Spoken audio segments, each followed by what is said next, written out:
Jérôme, roman de Jean-Pierre Martinet, chapitre 7, première partie. Le collège Sémivolski me faisait souvent penser à une carcasse de paquebot abandonnée au milieu d'une place en plein trafic.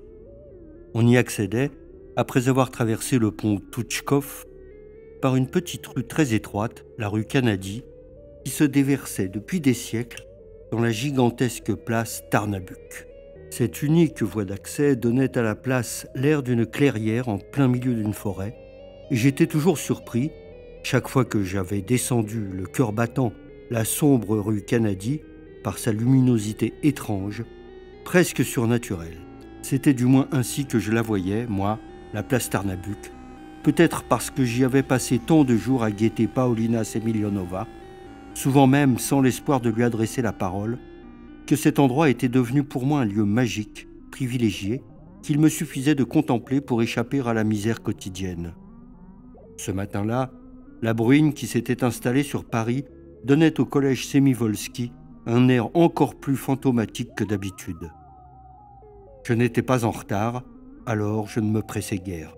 J'ai toujours aimé traînasser, surtout lorsque j'attends une grande joie. Comme je m'étais déclaré une bonne fois pour toutes inapte à la vie active, réformé à jamais, je savourais l'attente, je la dégustais seconde par seconde, elle transfigurait tout, même la tristesse, qui devenait une volupté alors et l'une des plus rares. Je me sentais bien plus calme que lorsque j'avais cru apercevoir Polly dans les bras du garçon de la rue Flandram. L'horrible comptine ne résonnait plus dans ma tête. Paul Bauche avait regagné son cercueil. Tout était rentré dans l'ordre. J'étais revenu à la raison assez rapidement, presque sans douleur. À l'état de crise avait même succédé un sentiment de bien-être, de quiétude douce, d'euphorie bientôt. J'avais envie d'aborder les passants, de leur parler, de me confier à eux, de leur révéler mes secrets les plus honteux. Je devenais terriblement indulgent pour moi-même et pour les autres. Je devais faire un effort violent pour ne pas m'agenouiller sur le trottoir et leur demander pardon pour mes crimes. Tous les visages me paraissaient limpides, presque transparents, fraternels. La ville était un vaste jardin que l'on parcourait tranquillement. Les regards ne me blessaient plus. Ils n'étaient ni indifférents, ni hostiles, mais bienveillants, tout simplement, compréhensifs. Ce n'était pas compliqué d'aimer. Il suffisait de se laisser aller et de regarder autour de soi. La place Tarnabuk tremblait d'aise sous la pluie. À l'opposé du collège Sémivolski s'ouvrait le passage Nastenka, où l'on trouve les plus belles pissotières souterraines de Paris. C'était là que je donnais mes rendez-vous en général. J'ai toujours aimé cet endroit blafard, nauséabond et gai. Le vice s'y étalait en toute impunité, la police préférant s'atteler à des tâches plus nobles. Tous ceux qui fréquentaient les pissotières du passage Nastenka formaient une espèce de société secrète dont les membres, pourtant, se croisaient rarement et en tout cas ne s'adressaient jamais la parole. Je rêvais depuis des années d'attirer Paulina Semilionova dans le passage Nastenka, au dernier sous-sol, là où l'on ne respire plus qu'une odeur infecte. Elle aurait été de ces lieux maudits, la reine rouge et silencieuse. Je n'avais pas encore eu le courage de lui fixer le moindre rendez-vous. Ce serait peut-être aujourd'hui. Je me sentais audacieux et fort. La ville prenait lentement la forme de mon désir et mon cœur débordait d'une telle tendresse que je me prenais à tomber amoureux, l'espace d'un instant, de tous les visages féminins entrevus.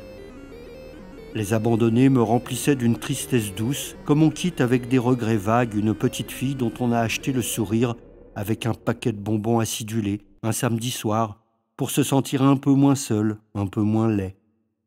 Passage Nastenka, dans la lumière verdâtre, j'aurais pu m'attarder à loisir sur tous les visages, tous les regards. J'aurais pu, sans doute, partager ma souffrance, ma honte, avec tous ces amis d'un moment. Mais ici, rue Canady, ce n'était pas possible.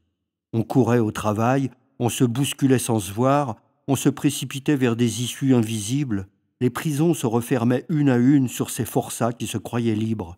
C'était bien ça le plus comique. L'idée même d'une joie quelconque paraissait obscène, effrayante. Un infirme venait de glisser sur la chaussée, au milieu d'un passage clouté. Je me suis précipité pour l'aider à se relever, mais il m'a jeté un tel regard de haine que je me suis éloigné aussitôt. Sa jambe artificielle avait glissé à quelques mètres de lui, et il essayait de l'attraper avec le bout recourbé de sa canne. Il faisait des efforts si violents que je l'entendais ahaner comme un bûcheron amnésique qui s'efforce d'abattre des arbres coupés depuis une éternité. Je ne voyais plus que son moignon plâtré gigoter désespérément sur la chaussée luisante. J'ai éclaté de rire, brusquement, et je me suis englouti dans le passage Nastenka. De nouveau, tout me faisait peur. Il n'y avait que dans cette galerie à l'architecture vieillotte que je me sentais à peu près en sécurité, loin de ces fous furieux qui se prétendaient normaux. Tas de salauds assoupis, esclaves agenouillés devant leur maître et demandant encore quelques coups de fouet, morts vivants méfiants et sournois, aux gestes tétanisés, assassins bénis par la loi, miraculés d'avortements clandestins.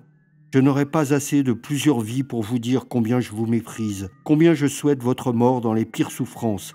Et vous, flics, prêtres, psychiatres, fonctionnaires de la mort, chiens de garde, je ne supporte plus votre odeur de viande avariée, qui continue à pénétrer encore ici, dans ma cellule.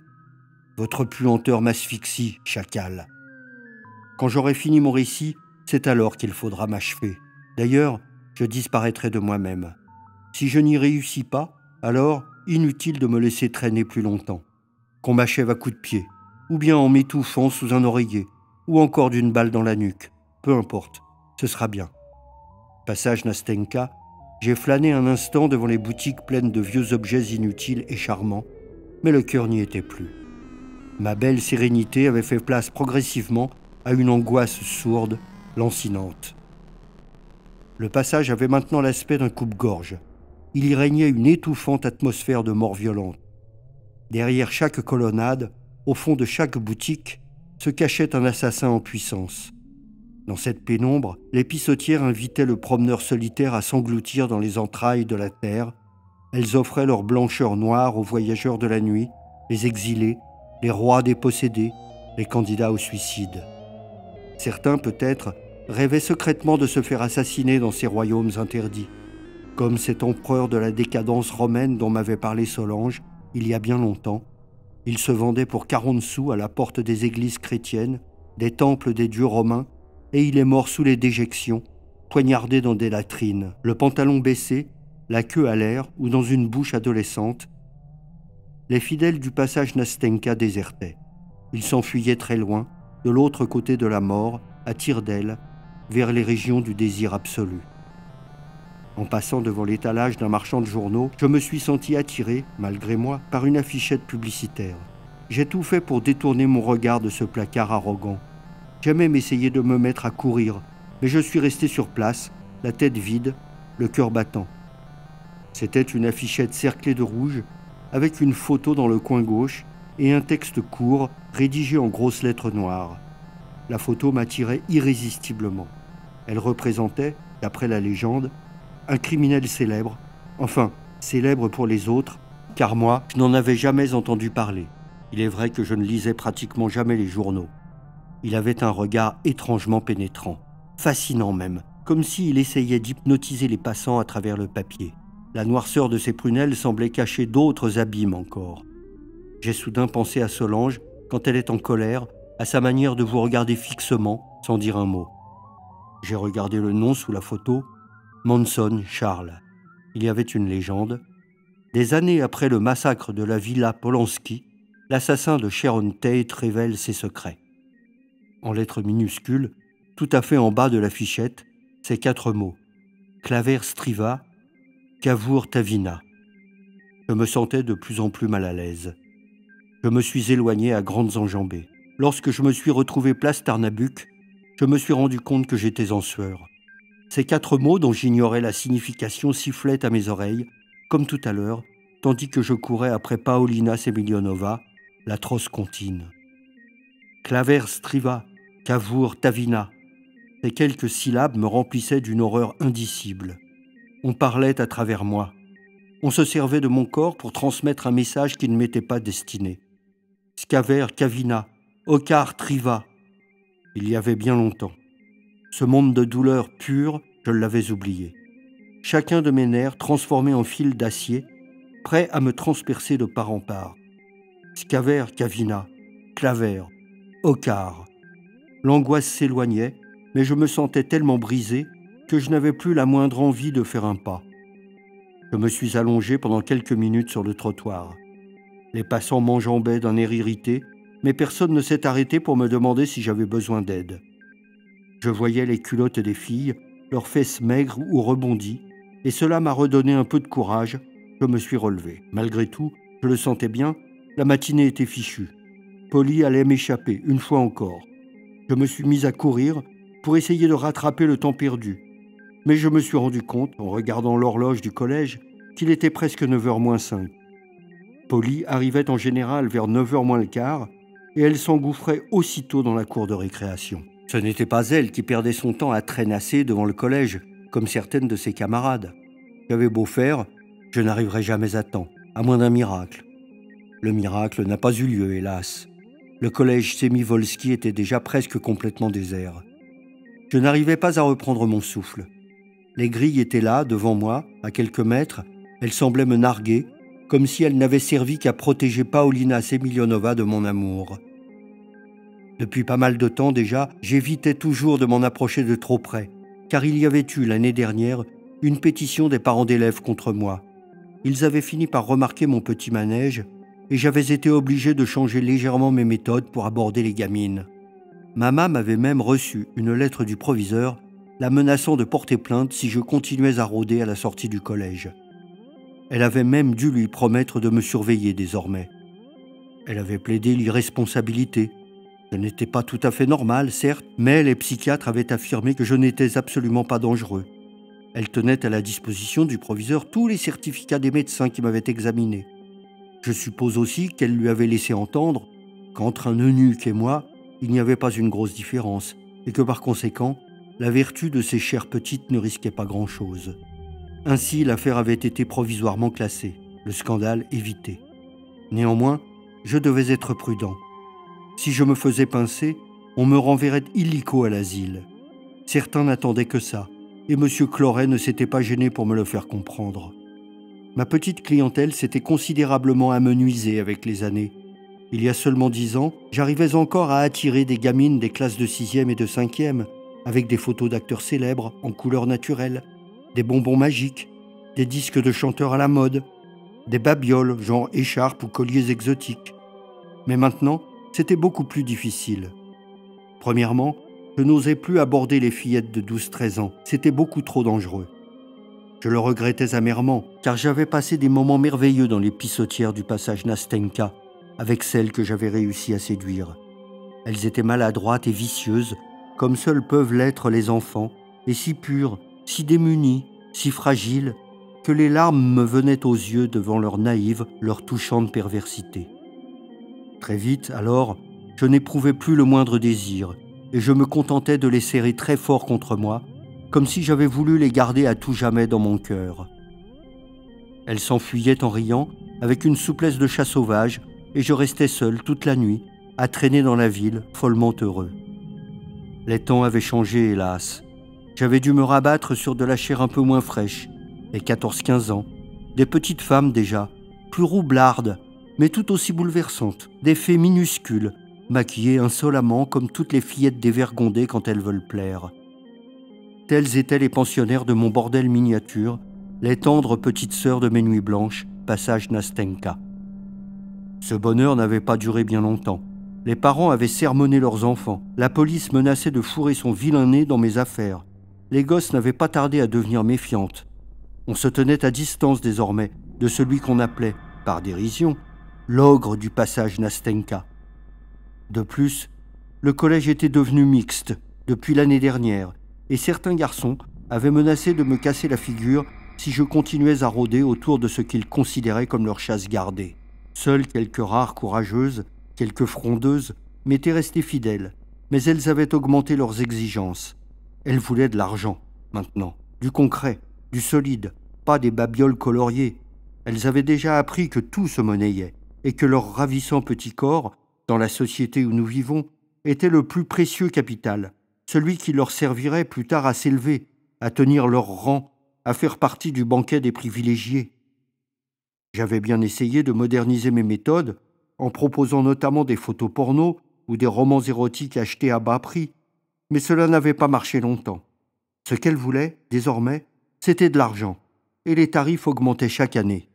Le collège Sémivolski devenait peu à peu une annexe de la rue Bronchette, et cela me remplissait de tristesse. Au vice innocent avait fait place le calcul égoïste, mais je ne pouvais guère me permettre de faire le difficile, car mes fidèles se faisaient de plus en plus rares. Ce soir, je n'avais que 2 rendez-vous, d'ailleurs assez peu excitants. L'un à 20h30, l'autre à 22h.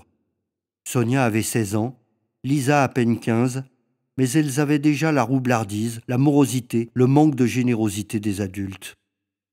J'étais peut-être un peu sévère pour Lisa, car elle avait parfois pour moi des élans de tendresse vraie, des attentions délicates, un peu bizarres sans doute, mais qui me réchauffaient le cœur. C'était une gamine hypersensible, si disgraciée par la nature que je ne pouvais m'empêcher de la faire souffrir chaque fois que je la voyais. Il lui manquait un doigt à la main droite, et je ne ratais jamais une occasion de me moquer de son infirmité. Elle se mettait à pleurer alors, et cela m'excitait terriblement. Je savais qu'elle avait déjà eu plusieurs amants et qu'elle leur demandait de l'argent, de petites sommes en général, dont elle donnait les 3/4 à son père, un ferrailleur ivrogne, qui ne se privait pas de la battre, et même, m'avait-elle avoué un soir avec un frisson de dégoût, de lui faire partager de temps en temps son lit. Lisa se haïssait. Elle m'avait souvent avoué qu'elle souhaitait mourir. Loin de la détourner de son projet, je l'encourageais vivement. Sonia était une petite blonde délurée, pleine de vices charmants, aimant aussi bien les filles que les garçons. Sa poitrine généreuse contrastait avec les seins minuscules de Lisa. Elle ignorait la honte, ne connaissant que le plaisir. Toutes les positions lui convenaient, surtout les plus incongrues. Elle rêvait de faire l'amour avec moi et une autre fille, et me reprochait de manquer totalement d'imagination. Je lui avais vaguement promis de mettre un peu de fantaisie dans nos rapports, mais je n'étais guère pressé de lui donner satisfaction. Elle ne m'intéressait pas assez pour que je souhaite tenter avec elle des expériences nouvelles. J'ai fait le compte des billets de 10 000 qu'il me restait. Je n'en avais plus que 3. Avec ça, je n'irai pas très loin, à peine 2 jours, et encore, en étant raisonnable. Je demanderai aux petites d'être un peu moins exigeantes sur les prix que d'habitude. Après tout, elles pouvaient bien se contenter de 5 000 francs chacune. Elles ne valaient pas plus, ces 2 mini-putains. J'étais bien trop généreux avec elles. L'embêtant, c'était que, méfiantes déjà, elles réclamaient leur salaire avant de se laisser tripoter. Enfin, on verrait bien. De toute manière, si elles protestaient avec trop de véhémence, je pourrais toujours les menacer de lettres anonymes à leurs parents et à la police. Cela les ramènerait peut-être à de meilleurs sentiments. Malgré tout, il me faudrait quand même bien trouver de l'argent pour les jours suivants. Si je n'arrivais pas à mettre la main sur les économies de ma mame en fouillant la maison de fond en comble, il ne me resterait plus qu'à essayer de commettre de menus larcins chez les commerçants du coin. Certains me connaissaient bien, du moins le croyaient-ils, et ne se méfiaient absolument pas de moi.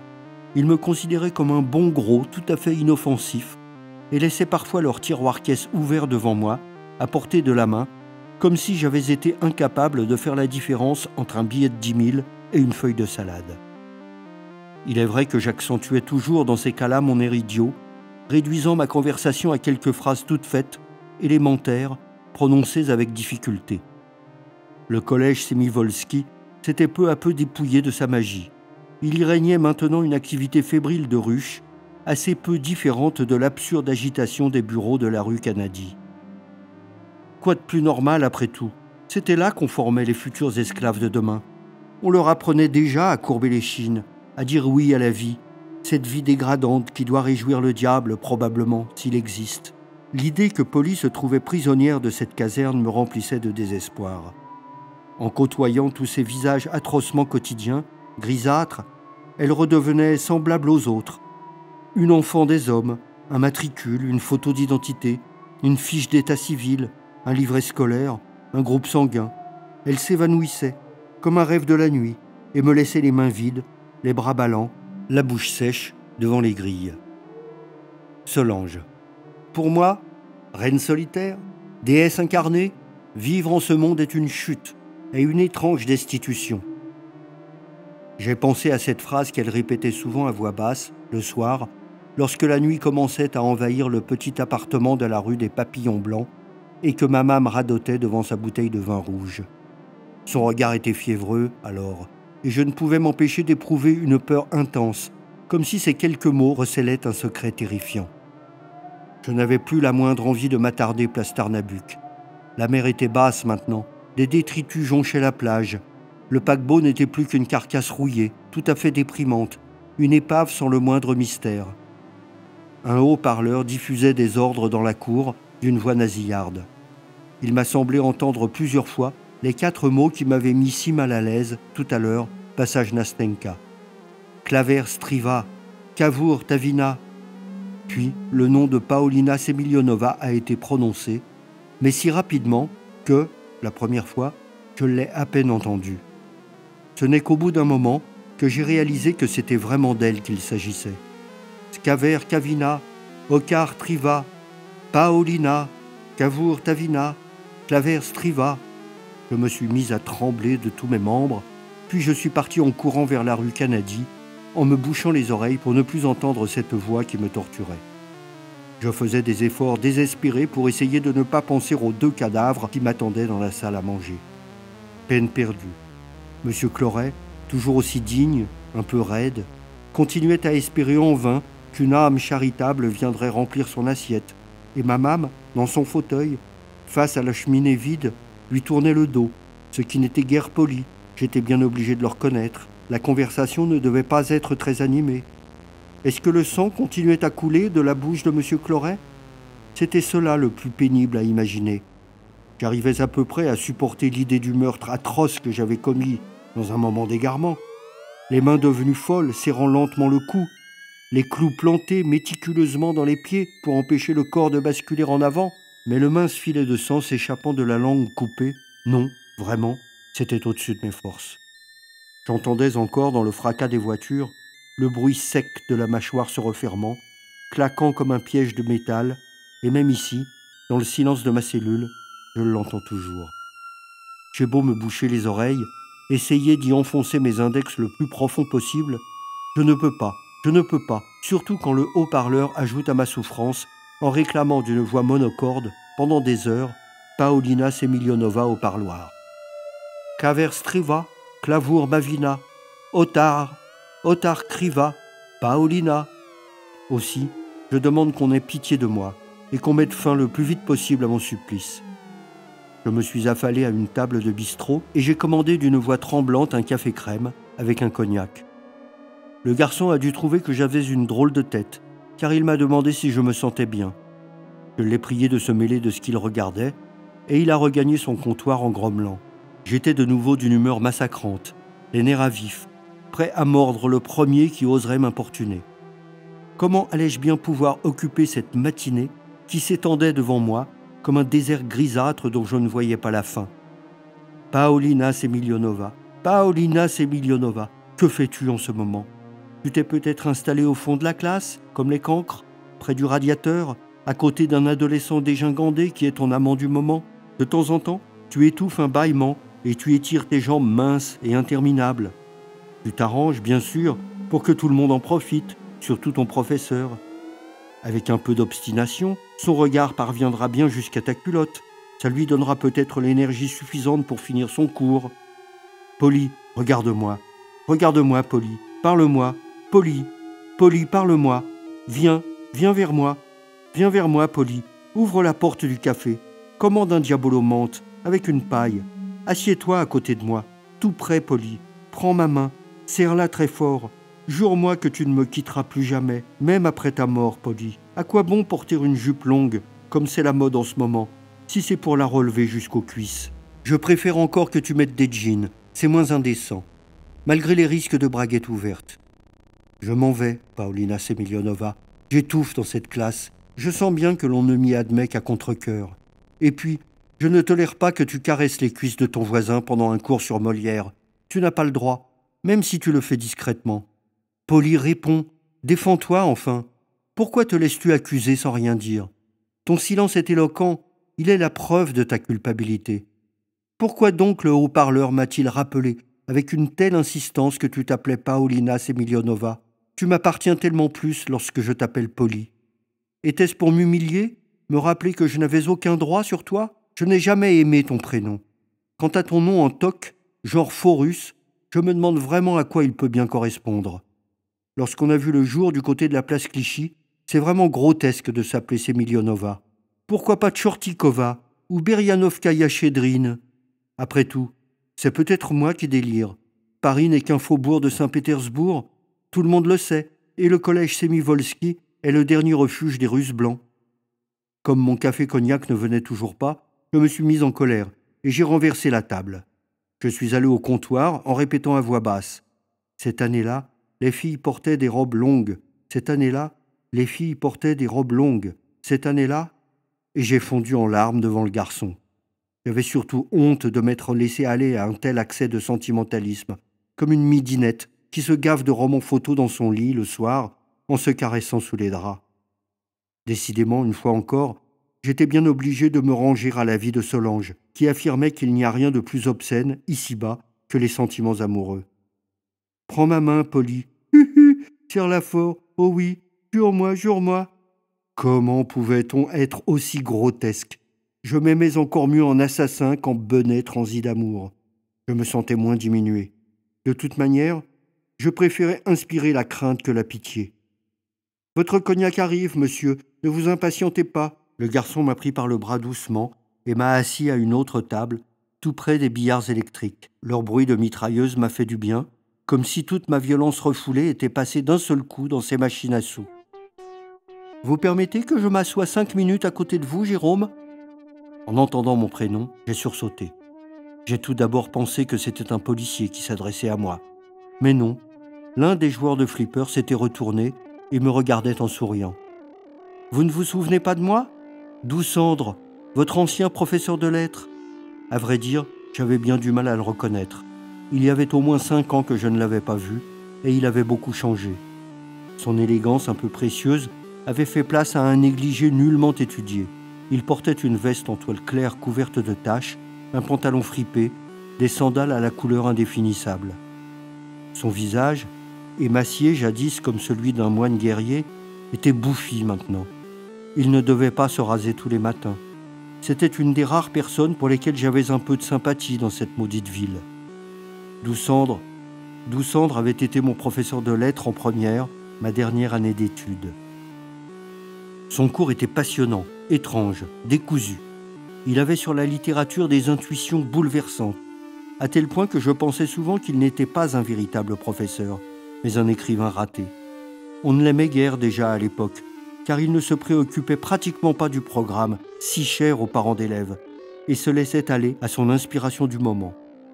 De plus, il n'avait jamais caché ses tendances homosexuelles, allant même parfois jusqu'à s'afficher avec son ami du moment à la sortie du collège. Tout de même, ai-je pensé, il a pris un sacré coup de vieux, le père Doucendre. Tous déglinguent dans cette ville pourrie.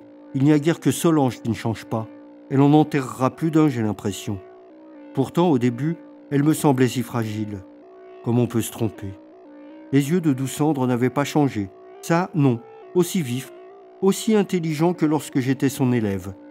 Furteur également, presque inquisiteur parfois. Mais d'une grande douceur le plus souvent. Son intelligence me faisait un peu peur autrefois. J'avais l'impression qu'il lisait en moi à livre ouvert. Je retrouvais maintenant la crainte vague que j'éprouvais souvent devant lui, et je me demandais s'il n'allait pas deviner rapidement que je venais de commettre un meurtre. Voyez-vous, Jérôme, je viens de battre mon record au flipper, 63 956. Et croyez-moi, un événement pareil, ça s'arrose. Qu'est-ce que vous prenez? Je viens déjà de commander un cognac avec un café crème, histoire de faire reculer un peu l'horreur, vous comprenez? Oh oui, Jérôme, je vous comprends. Nous ne serons jamais assez ivres pour abattre les murs de notre prison. Si j'étais un peu plus courageux et un peu moins vieux, je vous demanderais un petit coup de main pour m'aider à mourir. En tout cas, je constate avec plaisir que vous avez appris, comme tous les vrais alcooliques, que la meilleure heure pour se saouler, c'est le matin. Après, ça ne vaut plus le coup. On continue, bien sûr, mais on est lourd. Au lieu de planer dans les airs, on rampe dans les marécages. Maintenant, pendant les cours, je passe le plus clair de mon temps à roupiller. Tout le monde n'apprécie pas cette manière de préparer mes élèves à la grande aventure de la vie, comme ils disent. Et l'Assemblée des dieux menace de me mettre à la retraite anticipée. Le jour où ça arrivera, je vous le promets, je débouche le champagne. La gaieté de Doucendre m'a paru factice, comme si elle n'avait servi qu'à masquer un profond désespoir. Il a commandé un petit rosé bien frais et m'a demandé ce que je devenais depuis 5 ans qu'il ne m'avait pas vu. Je lui ai répondu d'une voix un peu morne. « Rien, rien, monsieur Doucendre, rien. Je ne deviens rien. » « Comment ça, Jérôme, rien ? On devient toujours quelque chose. Ainsi, moi, autrefois, j'étais un professeur considéré, un membre respecté du Parti communiste, bref, un petit bourgeois à peu près honorable, légèrement homosexuel sur les bords, mais enfin on passait l'éponge. Maintenant, je ne suis plus qu'une vieille tante ivrogne, tout juste bonne à mettre au rencard. Des fois que je contaminerai notre belle jeunesse, sait-on jamais. Bientôt, je ne serai même plus professeur, car on ne va pas tarder à me flanquer à la porte de l'enseignement. Remarquez, il y a belle lurette que l'on m'a viré du parti, et que moi j'ai perdu la foi, même s'il m'arrive encore, parfois, en voyant un drapeau rouge, d'y aller de ma larme. Mais pour être franc, leur gauche m'emmerde. Tous ces gens-là nous feront périr d'ennui. Au fond, je préférais les vieux staliniens. Ils avaient une âme au moins. Bon sang, oui, ils avaient une âme, même les plus salauds.